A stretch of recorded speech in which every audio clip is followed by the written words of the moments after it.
हम सबकी उन 5 वर्ष की वैचारिक यात्रा का, राष्ट्र को समर्पित उस समय का,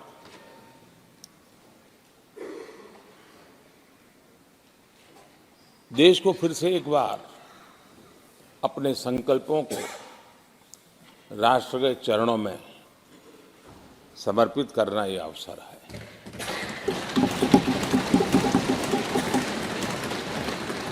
ये 5 वर्ष देश में रिफॉर्म, परफॉर्म एंड ट्रांसफॉर्म, ये बहुत रेयर होता है कि रिफॉर्म भी हो, परफॉर्म भी हो और हम ट्रांसफॉर्म होता अपनी आंखों के सामने देख पाते हो, एक नया विश्वास भरता हो। ये अपने आप में 17वीं लोकसभा से आज देश अनुभव कर रहा है और मुझे पक्का विश्वास है कि देश 17वीं लोकसभा को जरूर आशीर्वाद देता रहेगा।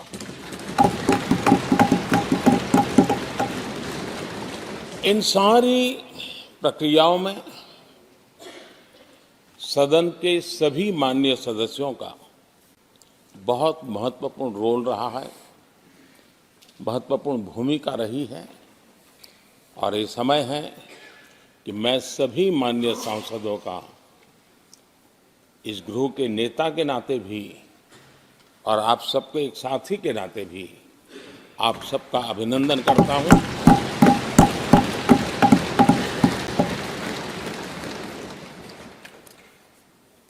विशेष रूप से आदरणीय अध्यक्ष जी, मैं आपके प्रति भी हृदय से बहुत बहुत आभार व्यक्त करता हूं।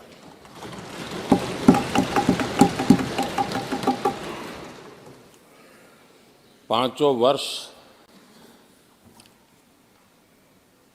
कभी कभी सुमित्रा जी मुक्त हास्य करती थी, लेकिन आप हर पल आपका चेहरा मुस्कान से भरा रहता था। यहाँ कुछ भी हो जाए लेकिन कभी भी उस मुस्कान में कोई कमी नहीं आई।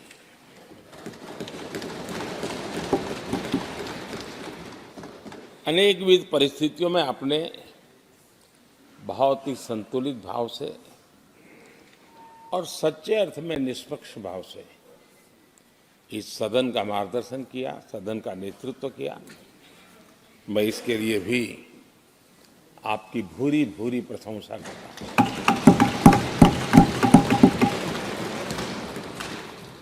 आक्रोश के पल भी आए, आरोप के भी पल आए, लेकिन आपने पूरे धैर्य के साथ इन सभी स्थितियों को संभालते हुए और एक सूझबूझ के साथ आपने सदन को चलाया, हम सबका मार्गदर्शन किया। इसके लिए भी मैं आपका आभारी हूं। आदरणीय सभापति जी, इस 5 वर्ष में इस सदी का सबसे बड़ा संकट पूरी मानव जात ने झेला।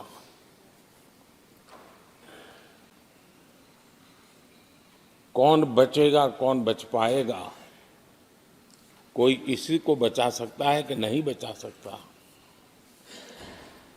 ऐसी वो अवस्था थी। ऐसे में सदन में आना, ये भी अपना घर छोड़ के निकलना, ये भी संकट का काल था।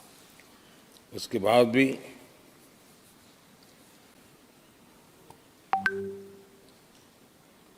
जो भी नई व्यवस्थाएं करनी पड़ी, आपने उसको किया। देश के काम को रुकने नहीं दिया। सदन की गरिमा भी बनी रहे और देश के आवश्यक कामों को जो गति देनी चाहिए वो गति भी बनी रहे और उस काम में सदन की जो भूमिका है वो रत्ती भर भी पीछे न रहे, इसको आपने बड़ी कुशलता के साथ संभाला और दुनिया के लिए एक उदाहरण के रूप में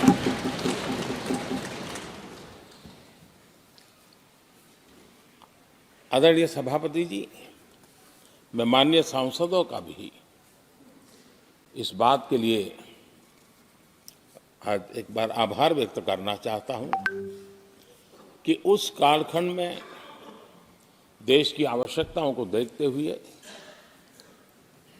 सांसद निधि छोड़ने का प्रस्ताव माननीय सांसदों के सामने रखा और एक पल के विलंब के बिना सभी माननीय सांसदों ने सांसद निधि से मुक्त। इतना ही नहीं, एक देशवासियों को पॉजिटिव मैसेज देने के लिए अपने आचरण से समाज को एक विश्वास देने के लिए सांसदों ने अपनी सैलरी में से 30% कटौती का निर्णय सबने खुद ने किया ताकि देश को भी विश्वास हुआ कि ये सबसे पहले छोड़ने वाले लोग हैं। और आदरणीय सभापति जी, हम सभी सांसद बिना कारण साल में 2 बार हिंदुस्तान के मीडिया के किसी न किसी कोने में गाली खाते रहते थे। ये सांसदों को इतना मिलता है और कैंटीन में इतने में खाते हैं, बाहर इतने में मिलता है, कैंटीन में इतने में मिलता है, बाहर यानी पता नहीं बाहर नोट लिए जाते थे।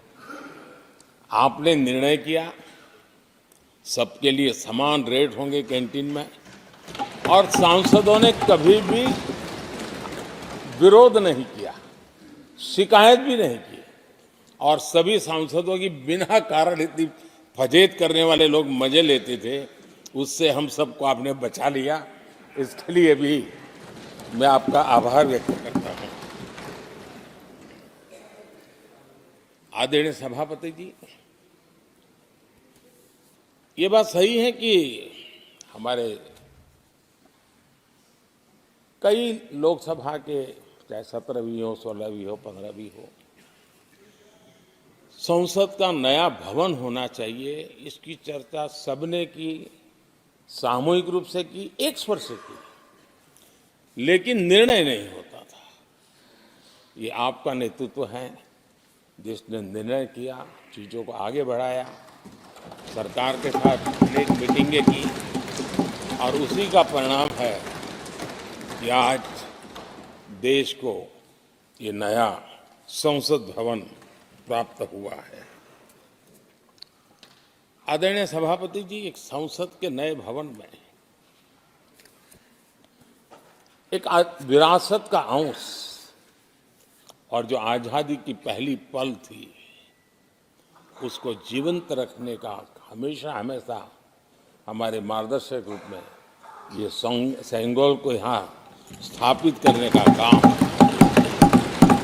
और अब प्रतिवर्ष उसको सेरेमोनियल इवेंट के रूप में उसको हिस्सा बनाने का एक बहुत बड़ा काम आपके नेतृत्व में हुआ है, जो भारत की आने वाली पीढ़ियों को हमेशा हमेशा हमें आज़ादी के उस प्रथम पल के साथ जोड़ के रखेगा और आज़ादी की वो पल क्यों थी हमें वो याद रहेगा, तो देश को आगे ले जाने की वो प्रेरणा भी बनी रहेगी।